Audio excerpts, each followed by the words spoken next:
Alors, bonjour Marie-Ève. Je suis là. Salut Alors, René. Marie-Ève a plusieurs cordes à son arc, c'est le cas de le dire, dans le sens qu'elle a une formation en technique diététique. Elle a enseigné. Ensuite, elle a développé plein de talents au niveau des communications. Alors, je ne sais pas si tu te rappelles, Marie-Ève, mais c'est même toi qui as initié mes pages Facebook. Oui, Ensuite ça de fait longtemps. cela, oui, ça fait longtemps. Mais ensuite de cela, elle s'est intéressée beaucoup à la qualité de ce que l'on mange. Donc, de se rapprocher du végétal, du biologique, du local, de la proximité de nos aliments, de la qualité du sol, tout ça étant relié. Elle a parti un traiteur et comme elle s'intéressait beaucoup à cuisiner simplement, ne pas transformer trop notre alimentation. Elle a appelé ça brute alimentation, vraiment pour montrer le côté là, brut de l'aliment, de l'aimer tel qu'il nous apparaît dans toute sa splendeur. Et ensuite de cela, étant traiteur, elle devait acheter beaucoup de légumes. Et à un moment donné, elle a même acheté le maraîcher qui allait avec les légumes. Et elle est devenue maraîchère. Alors, lorsqu'on se rapproche de la terre, c'est un grand privilège que nous avons de connaître toute la production des légumes.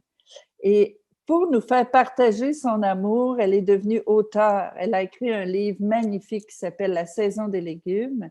Alors, nous allons passer de beaux moments avec Marie-Ève aujourd'hui. Alors, voilà. Bienvenue, Marie-Ève.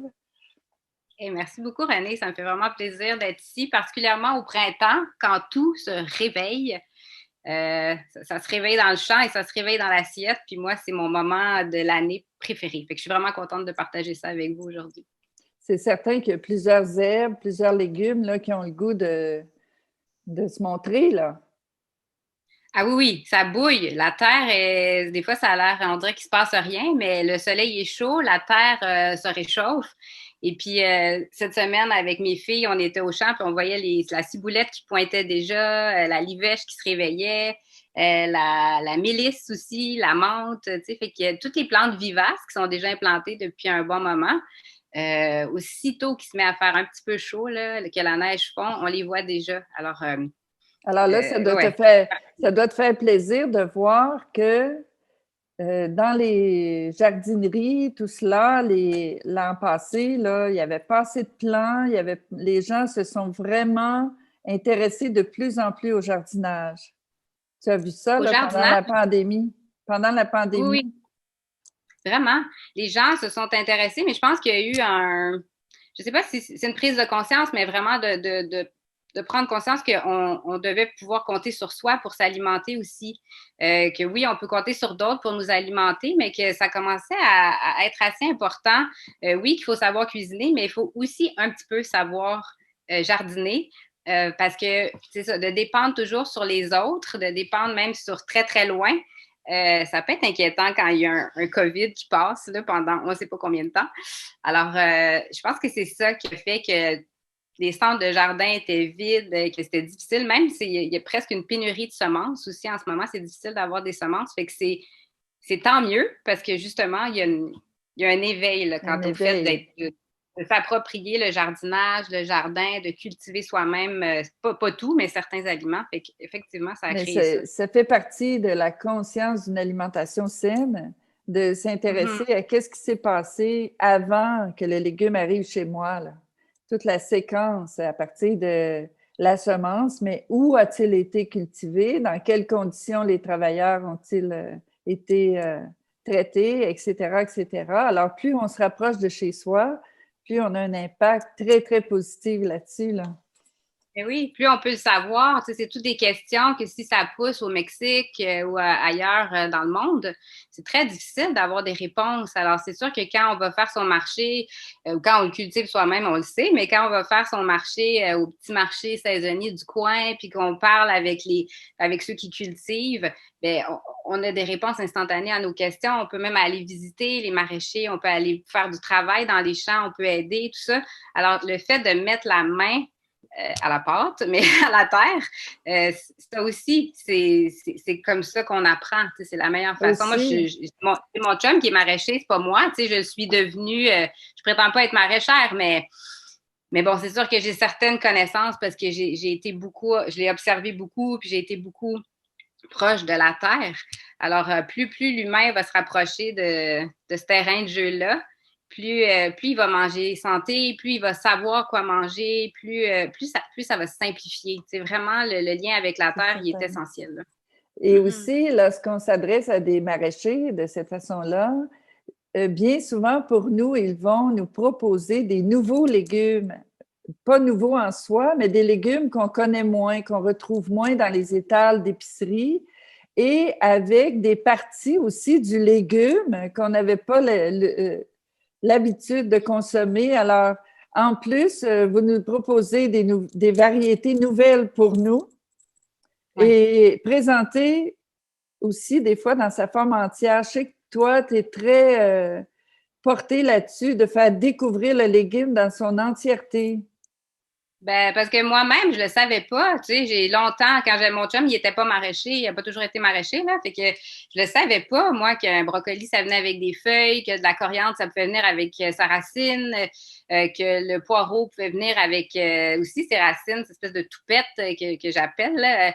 Fait qu'il y a plein de parties de légumes qui sont coupées pour répondre à une espèce de standard. Et puis quand, encore une fois, on va au champ ou qu'on se rapproche du jardin ou on est proche de ces gens-là qui cultivent, ben, on se rend compte que le légume, il contient beaucoup plus que ce qui nous est présenté à l'épicerie. Et puis là, c'est là que je trouve ça intéressant parce que, bon, quand tu dis un chou-fleur ou un brocoli, ça vient aussi avec, ça n'a pas juste ses fleurons, ça a aussi des feuilles, des betteraves ou des carottes, ça vient aussi avec un feuillage. Fait que tu as toujours 2 ou 3 légumes dans un si tout nous était offert, comme ça pousse finalement. Mais il y a de l'éducation à faire parce que les gens ne savent pas. Fait que c'est vraiment ça, c'est en se rapprochant encore une fois des maraîchers, du champ qu'on réalise tout ça. Puis après ça, bien, on a envie de le cuisiner. Tu sais, ça vient avec. Là, tu dis, mon Dieu, j'ai des belles racines de coriandre. Je peux pas composter ça. Tu sais, faut que je les utilise. Ça sent bon, ça goûte bon. Il faut que je fasse quelque chose avec ça. Tu sais, fait qu'il y a un processus de créativité qui se met en branle aussi. Fait que oui, le chant est très, très, très stimulant. Là. Ouais. Est-ce que tu nous en parles dans ton livre? Oui. As-tu la maquette de ton livre? Pas loin de toi? Oui, je l'ai toujours près de moi. Puis les illustrations à l'intérieur, tu as des belles illustrations d'artistes. Oui, en fait, elle s'appelle Paige Kramer, la fille qui a fait les illustrations. Alors, c'est pas un livre avec des photos. Je sais pas si on arrive à bien voir, mais en tout cas, tous les légumes sont vraiment illustrés. Je voulais faire changement encore une fois. Tu sais, le geste de cultiver, ça prend du temps. Le geste de dessiner aussi, il y a une lenteur. Fait que c'était comme important pour moi de prendre le temps d'illustrer chaque légume.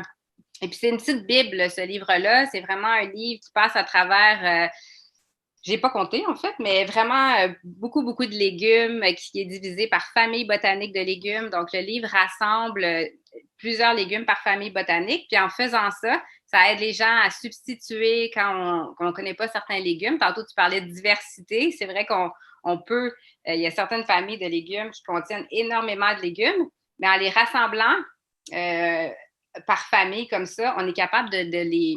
C'est comme si on les associait tous ensemble, c'est plus facile de les substituer par la suite. Fait que le livre a été pensé comme ça pour vraiment aider les gens en cuisine.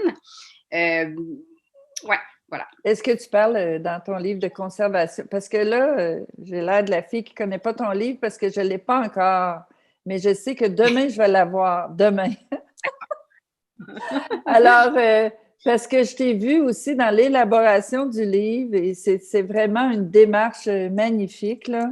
Et j'ai très, très hâte de l'avoir entre les mains et dans la bouche éventuellement, en cuisinant. Oui, mais je pense que c'est un outil vraiment important parce que puisque j'ai été très, très longtemps avec Francis, on avait plusieurs partenaires qui prenaient des paniers bio, on était au marché, j'avais des beaux échanges avec plein de gens, fait que c'est certain que Le livre, c'est la suite de ça. C'est les échanges que j'avais. C'était les points d'interrogation dans les yeux des gens qui venaient puis me disaient, mais qu'est-ce que je fais avec ça, du chourab, ou qu'est-ce que je fais avec ça, la mizuna, ou fait que je sentais que les gens étaient curieux, avaient envie de cuisiner autre chose que ce qu'ils avaient l'habitude de faire, mais qui avaient besoin d'un outil pour le faire.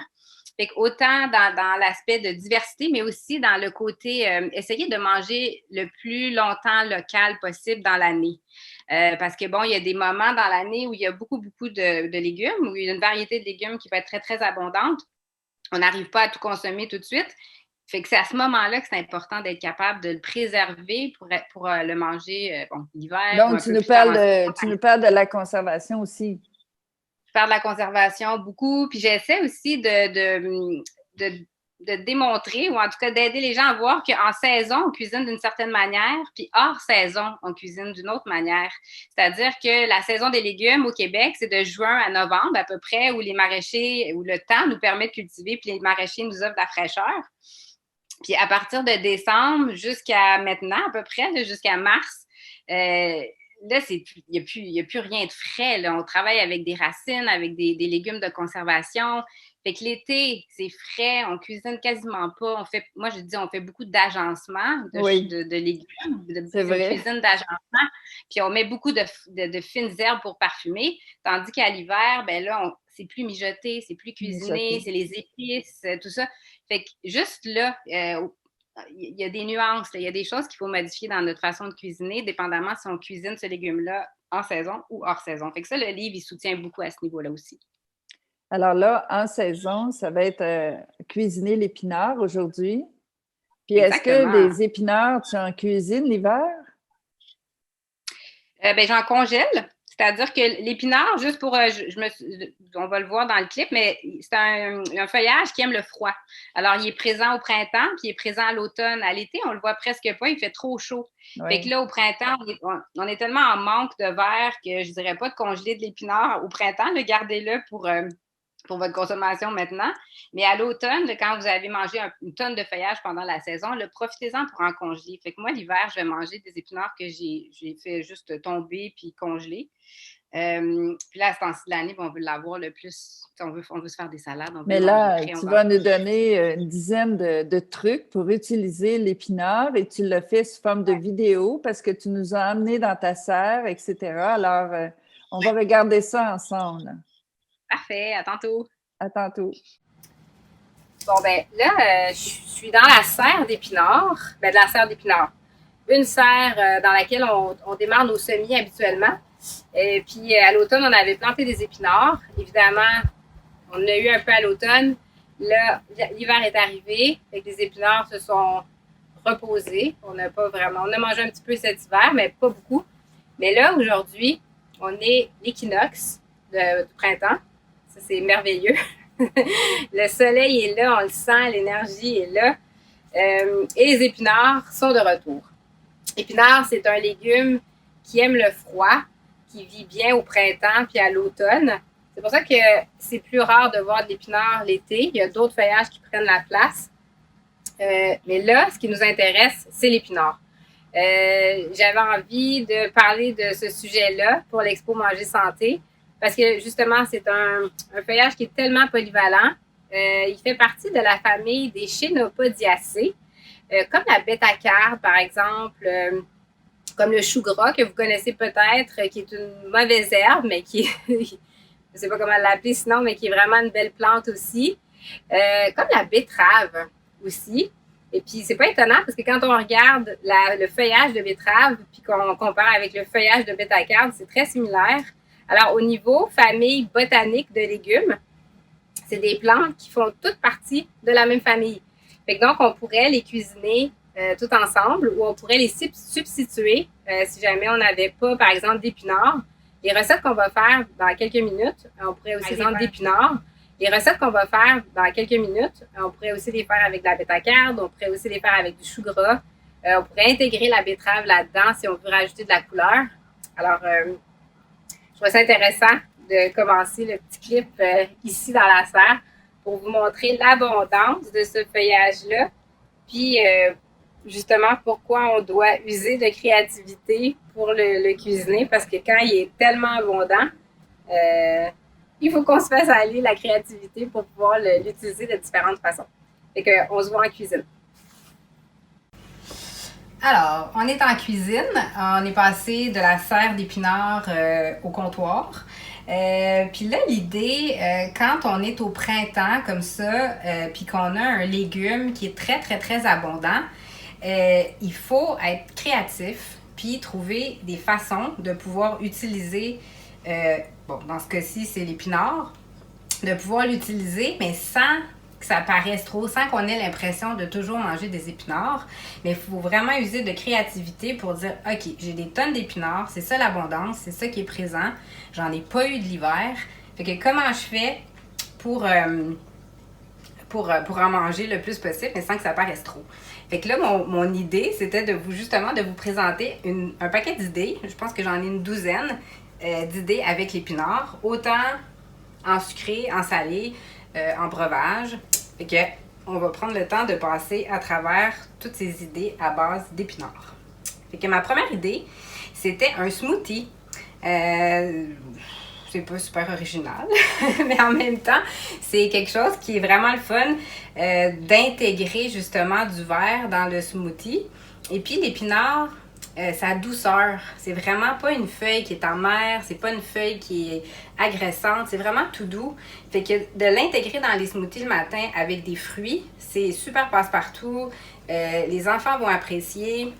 Fait que pour le garder le plus local possible, le smoothie, je le mets avec simplement dans le blender, avec une pomme.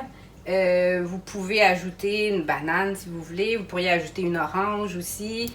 Vous mettez un peu de lait végétal, un peu d'eau, puis vous passez ça au blender. Puis ça fait comme un... C'est vraiment beau la couleur, c'est vraiment alléchant.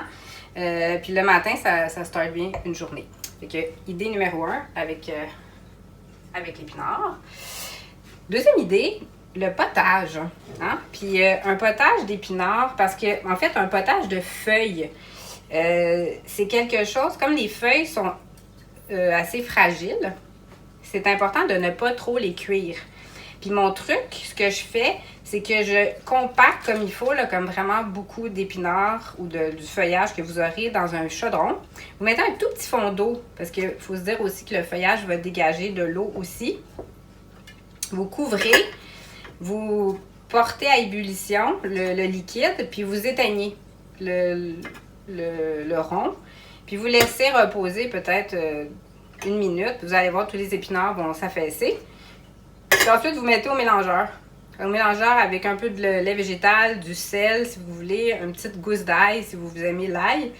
Au printemps, c'est la ciboulette, fait qu'on met une poignée de ciboulette là-dedans. Puis vous allez avoir un potage instant d'un beau verre, pas justement trop cuit. Ça va être juste parfait. Fait que ça, c'est le truc pour avoir un potage d'épinards super vivifiant. Alors, idée numéro 2. Idée numéro 3, c'est les salades. Évidemment, tu sais, au printemps, là, en tout cas moi, je sais pas vous, mais ça m'a tellement manqué le verre cet hiver, parce que bon, on était dans nos légumes de conservation, dans nos patates, dans nos betteraves, dans nos carottes, et puis il n'y avait pas beaucoup de verre. En tout cas, local, c'est quasiment absent. Fait que là, quand les épinards arrivent enfin, on peut pas faire autrement que de les cuisiner en salade.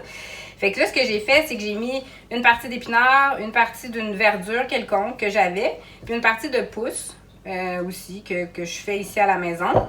Je mets de la levure alimentaire, des graines de chanvre, vous pourriez mettre des graines de citrouille aussi, c'est super bon. En tout cas, tout le verre que vous aurez sous la main, vous mélangez tout ça avec vos mains. Filet d'huile d'olive, peut-être un petit trait de jus de citron, et puis sel, poivre.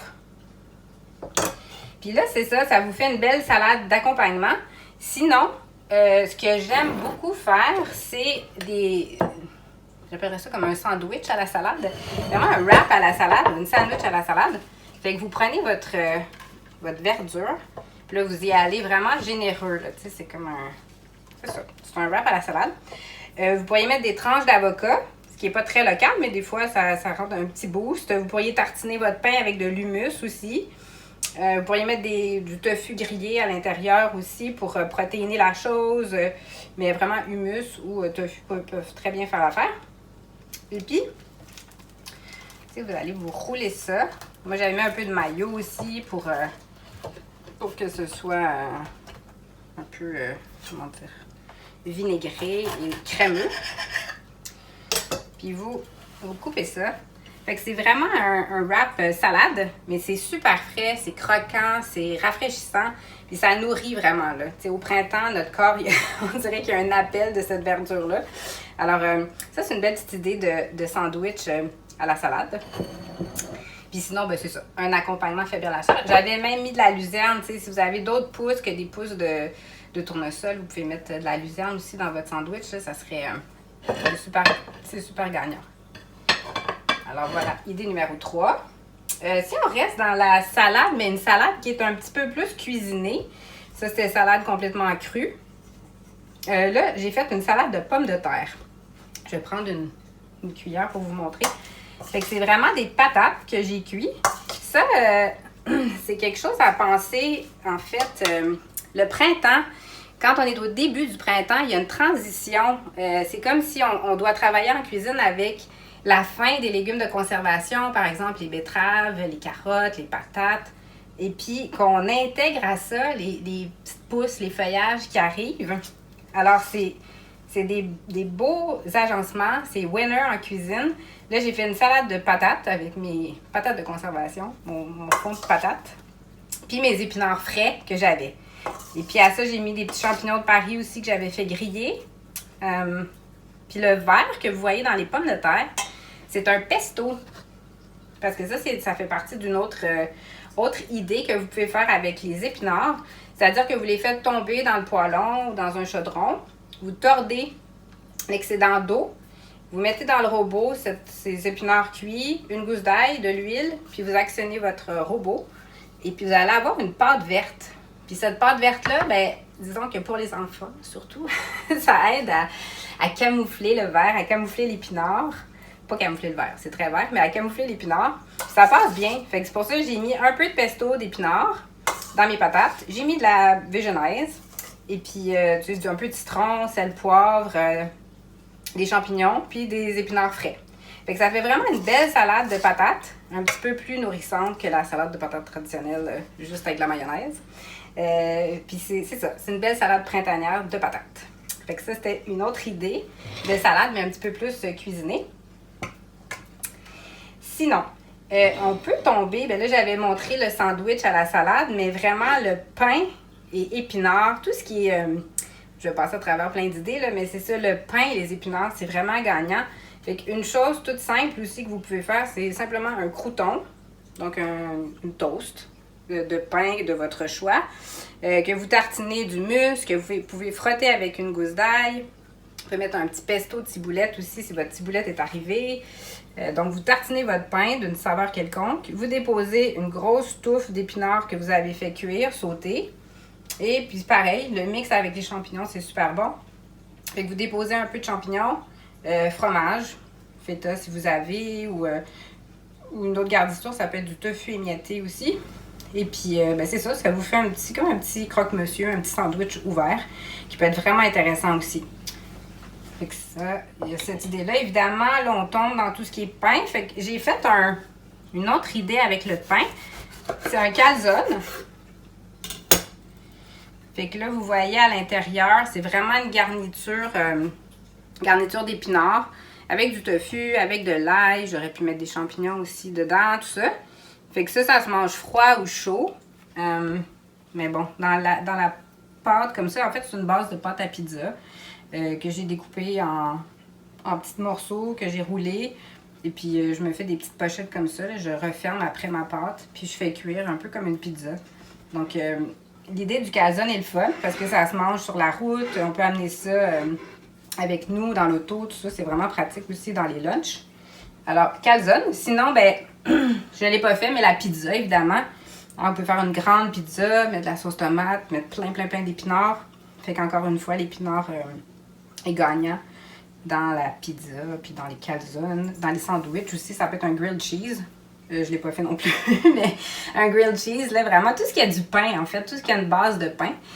Donc, vous pourriez mettre votre fromage, une grosse quantité d'épinards, vous refermez, vous faites fondre, vous faites griller le pain, puis après ça, vous avez vraiment comme un grilled cheese plus soutenant. C'est plus végétalisé. Une autre idée, évidemment, c'est la crêpe. Hein? Les crêpes aux épinards, c'est assez classique, mais c'est toujours bon. Fait que là, j'ai mis juste, c'est ça, épinards. Vous pouvez faire une sauce béchamel si vous voulez. J'ai juste mis épinards, fromage. On pourrait mettre des petits champignons, encore une fois. Puis, tu sais, vous avez juste à rouler. Puis, ça peut être coupé comme un sandwich ou sinon, juste manger comme ça. Mais c'est chouette. Tu sais, ça peut être froid ou chaud aussi. Fait que la crêpe d'épinards, une autre petite idée. Et puis, un autre classique, je vous dirais les pâtes. Hein? Encore une fois, on pense à nos enfants. On veut qu'ils mangent le plus de légumes et de verre possible. Fait que je reprends mon idée de pesto de tantôt. Puis c'est pareil, c'est sûr que dans les pâtes, on pourrait mettre des épinards frais. Mais je connais mes enfants. Et puis je sais que ça passerait moins. Fait que on va plutôt... j'aurais peut-être besoin d'ajouter un peu d'huile. Vous allez comprendre le principe. Fait que ça vous fait tellement une belle pâte verte dans laquelle vous pourriez après ça rajouter d'autres légumes de votre choix. Je pense aux petites tomates cerises qui sont pas du tout de saison, mais qui sont très disponibles dans les épiceries. Fait que ça pourrait venir ajouter une petite touche d'acidité.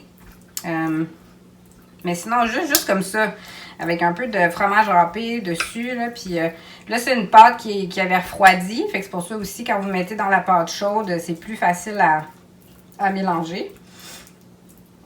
Fait que ça peut servir comme ça pourrait faire une salade de pâtes froide avec le pesto d'épinards ou sur des pâtes chaudes. À ce moment-là, on peut mettre peut-être un petit peu plus d'ail. Fait que vous avez compris le principe. Alors voici. Ça, c'était, je pense qu'on est passé à travers une bonne douzaine d'idées avec l'épinard. Alors, je vous souhaite un vraiment beau printemps. Puis je vous souhaite vraiment de profiter de tout ce que le printemps a à nous donner comme beaux végétaux, surtout comme feuillage. Là, je pense, c'est ça, j'ai nommé la ciboulette tantôt. Au printemps, il y a la livèche aussi pour parfumer nos plats qui arrive. Il va bientôt avoir l'oseille qui est un feuillage un peu citronné, acidulé, dans lequel qui pourrait s'agencer avec tout ça. Il faut se dire que tout ce qui pousse et qui arrive au printemps s'agence et va bien ensemble. Fait que souvent, on se demande, est-ce que je peux mélanger l'oseille avec l'épinard? Certainement, ça arrive ensemble. Donc, ça va nécessairement bien ensemble. Voilà, fait que j'espère que je vous ai donné une tonne d'idées pour savourer l'épinard ce printemps. Ça donne énormément d'idées pour l'épinard. Vraiment, c'est de l'intégrer dans notre quotidien là, avec ce qu'on fait, d'en rajouter autant cru que cuit. Les deux façons, c'est bon. Oui, oui, exactement. Puis, on parlait d'épinards, mais je pense que, comme je l'ai dit aussi, je parlais de famille botanique, je parlais de la bêta-carde aussi, mais il y a d'autres feuillages dans d'autres familles botaniques oui. qui pourraient aussi là, être utilisés là-dedans. Je parle de famille botanique, mais je pense que quand on utilise des feuillages, après, il ne faut pas se bloquer ou se fermer en se disant « Oh, je ne connais pas ce feuillage-là, je ne peux pas l'utiliser. » Mais référez-vous à l'épinard, puis je pense que vous allez avoir des tonnes d'idées avec. Mais tu as parlé de la livèche aussi. La livèche, moi, c'était une découverte là, il y a peut-être, je ne sais pas, une quinzaine d'années, parce que vous mettez un plant de livèche et puis vous allez en avoir tout le temps qui revient au printemps. Je la fais sécher, je le mets comme un ciel de céleri, là. Et je l'utilise durant tout l'hiver et quand les feuilles fraîches arrivent, c'est encore un beau cadeau. Mais il y a plusieurs personnes qui ne connaissent pas la livèche. Alors, vous regarderez cela, puis d'avoir un plan de livèche chez soi, c'est super intéressant. Alors, on a quelques questions. Marie-Ève, de Madame Poitras, elle demandait, est-ce possible de se nourrir uniquement de légumes? Et la meilleure façon était de les manger crus ou cuits? Là, moi, on tombe dans un département qui n'est pas nécessairement comment je dirais ça? Mon préféré. Parce que moi, j'y vais vraiment avec mon instinct, avec ce qui est disponible au moment où c'est disponible. Tu sais, je suis une fille de chant, je suis une fille tu sais ça, vraiment d'instinct. Mais bon, si on pourrait se dire que oui, on peut se nourrir que de végétaux si on élargit dans le livre, je parle des légumineuses, je parle des grains aussi, qui sont aussi des plantes. Donc, c'est sûr que si on élargit au soya, aux légumineuses et aux grains, nos céréales, mais oui, effectivement, on peut se nourrir de ça. Oh, oui, on est la preuve, mais c'est légumes élargis, là, parce qu'on intègre les légumineuses, les noix, les graines et les céréales. Donc, c'est vraiment toute la famille végétale, la grande famille. Exactement. Et manger cru ou cuit, mais on dit souvent de mettre les deux, hein, de manger du cru à chaque repas, puis on peut manger des légumes cuits légèrement, là. Mm-hmm. Mais bon, tu vois, c'est comme en plein hiver, manger que cru, un corps se tanne, tu sais, on a frette l'hiver, tu sais, fait que c'est manger du chaud, manger du cuit, manger du mijoté. Les légumes sont moins beaux l'hiver aussi, fait qu'on les valorise en les cuisant, les saveurs sont bonifiées aussi en cuisant, tu sais, fait que c'est très, très, très relatif. Après, c'est des goûts personnels aussi, c'est des questions je reviens à l'instinct ou qu'est-ce qu'on sent qu'on a besoin, mais moi, j'irais plus pour une cuisine, justement, moins travailler l'été puis un peu plus cuisiner l'hiver. C'est un peu ça. C'est très bien. C'est un beau message. Madame Blais demande j'aimerais avoir des façons faciles et simples d'apprêter les légumes sans oignons et sans ail. L'oignon et l'ail, ça parfume, hein, ça donne du goût. Alors après, moi, je suis une fan de toutes les fines herbes, surtout l'été, là, ça va commencer. Tu parlais de l'ivèche, je veux dire, on peut parfumer un plat à la livèche, on peut se parfumer un plat au persil, à la coriandre, ou à l'origan, au thym. Après, nos herbes servent de parfum. Alors, c'est sûr que la majorité des herbes, on ne va pas comme l'oignon ou l'ail les faire revenir. On va plutôt les mettre en fin de cuisson ou même idéalement, on ne les fait pas cuire du tout puis on les met au moment de servir. Puis on peut vraiment y aller généreux dans le livre. Je considère les herbes comme des légumes en soi. Quand c'est le temps du persil, je fais des pâtes au persil. Je fais des pâtes à la coriandre. Je fais des pâtes, fait que je les traite comme des légumes. Fait que si on a un problème avec l'ail et l'oignon, on peut vraiment y aller gaiement en remplaçant avec des herbes fraîches. Mais oui, dont la ciboulette. Alors, Madame Saint-Pierre a dit « J'ai des fougères sur mon terrain. Est-ce que les jeunes pousses, tête de violon, sont comestibles? » Elles sont comestibles, mais ce n'est pas toutes les fougères qui sont comestibles. Après, il faudrait voir avec des cueilleurs, là, mais... Mais il faut regarder, on a des indices quand même, là, de regarder les têtes de violon qui sont comestibles dans les plantes indigènes. Alors, il y a des bons livres et il y a, bien sûr, sur le net, des photos qui nous indiquent là, laquelle consommer. Voilà. Ensuite, il y a une autre question. Oh, 5 questions qui viennent d'apparaître. Alors, est-ce que vous avez toujours votre traiteur? Ah non, j'ai 2 enfants, bientôt 3. C'est ce qui a remplacé. Alors, pouvez-vous redonner le titre du livre? Je peux même vous le remontrer, ça me fait plaisir. Ça s'appelle « La saison des légumes ». La saison des légumes, Madame Girard. Oui, il est disponible sur le site Internet ou dans certaines boutiques, comme dans les locaux, les vracs et bocaux. Sur le site, vous allez trouver toute l'information. Nous avons le livre dans notre vitrine virtuelle sur expomangersanté.com et nous avons le livre aussi sur marievsavaria.ca, je crois. Hein? Oui, exactement. C'est ça. Alors, sur les sites, tantôt, on va vous le présenter sur la vitrine virtuelle. Alors, cette dame a un très, très beau prénom. Elle s'appelle Sagette. Alors, il y a le mot « sage » dedans. Alors, Sagette dit que tu as donné de très bonnes suggestions. Elle est très contente. Et Madame Lalonde, bonjour. Pour un pesto de ciboulette, le faites-vous tomber aussi comme les épinards ou vous le travaillez cru au robot? Merci et bravo pour votre présentation. Merci. La ciboulette crue au robot. Et choppez-la aussi. Coupez-la avant de la mettre au robot parce que si vous mettez les longues tiges de ciboulette, ça risque de s'effilocher plutôt que de se couper. Donc, vous aidez votre robot, vous coupez, vous mettez votre huile, puis le tour est joué. Alors, il y a une question ici intéressante parce que ça, c'est pas tout le monde qui... On pense que tout le monde le sait, mais non. Est-ce qu'on peut manger les pissenlits qui poussent dans notre cour? Oh, hey, ça me fait tellement plaisir d'entendre cette question-là parce que c'était supposé être ma démo d'aujourd'hui. Et malheureusement, mes enfants sont passés avant moi puis ils ont toutes cueilli. Fait que j'avais plus de pissenlits dans la cuisine. Je te le dis. Ils voulaient me faire une surprise. Ils ont tous cueilli les pissenlits. C'est tellement beau. Ça fait des beaux bouquets. Mais donc, si en fait, le pissenlit, c'est la joie au printemps. Moi, j'ai tellement hâte avec mon chum. C'est une tradition. On cueille tous les pompons. On les met dans la pâte à crêpes. On les plonge dans la pâte à crêpes. Puis on les fait frire dans le poêlon. Puis on sert ça avec une petite mayo piquante, là. Puis on mange ça sur la terrasse avec un verre de rosé. C'est extraordinaire. Fait que oui, vous pouvez absolument manger vos pompons de pissenlit au printemps. Évidemment, si vous avez, vaporisé votre terrain de pesticides, non.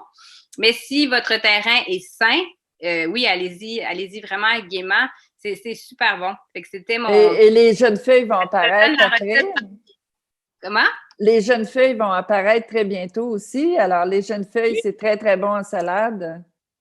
Oui, mais j'en parle dans le livre, je donne la recette des pompons d'épinards en tempura. Alors, c'est vraiment... Les pompons de pissenlit. Oui. Elle dit, peut-on acheter votre livre chez Locaux Villeray? Oui, tout à fait. Tous les locaux ont le livre. Et s'ils n'en ont pas, ils vont en recommander. Mais c'est super intéressant. Ce que je vois en toi, Marie-Ève, c'est que toi, tu as vraiment... à cœur de prendre soin. Tu sais, parce que oui, en tant que femme, on prend soin de soi, on prend soin de notre famille, des nôtres, mais il faut aussi prendre soin du sol, de la terre, de la nature qui nous entoure. Et je pense que tout ça, c'est ce qui te motive le plus, là, à donner le goût aux gens de s'occuper de la nature et de la terre qui nous entoure et qui est quand même très généreuse à notre égard. Ah oui, c'est ça. Faut y aller. Cet été, je vous donne la mission à tous de faire ça, d'aller au moins une fois dans un jardin, d'aller au moins une fois dans un champ, d'aller donner du temps chez un maraîcher ou d'aller faire de l'autocueillette quelque part. C'est extraordinaire comment ça réveille, tu sais, nos sens sont réveillés. C'est beaucoup plus facile de cuisiner. C'est plus facile aussi de faire manger des légumes à nos enfants. Souvent, les gens me disent « Comment tu fais? Mes enfants refusent de manger des légumes. » Amenez-les dans le champ. C'est certain qu'ils vont se mettre à cueillir tout ce qui est là. Ils sont parce attirés vers les d'instinct, l'enfant, lorsqu'il est dans un jardin, il comprend. Ben oui, exactement. Puis en étant dedans, ben là, on se rend compte justement de l'importance de bien traiter nos sols, l'importance de bien traiter ceux qui travaillent là parce que c'est du travail difficile, mais qui est nécessaire. Puis c'est pas une plainte, là, c'est juste... fait qu'on prend conscience de tout ça. Fait que oui, d'avoir le plus souvent possible en saison un pied dans le champ puis un pied en cuisine, c'est extraordinaire. Puis moi, c'est le plus de joie au monde. Non, mais c'est ce qui nous fait, en tant qu'humains, avoir de la gratitude, si tu veux, parce que nous, on a la chance d'avoir accès à une très grande variété de légumes, d'aliments sains. Alors, et de donner ça aux enfants, cette conscience-là, c'est quand même, ça nous réjouit en tant que parents de pouvoir le donner aux enfants.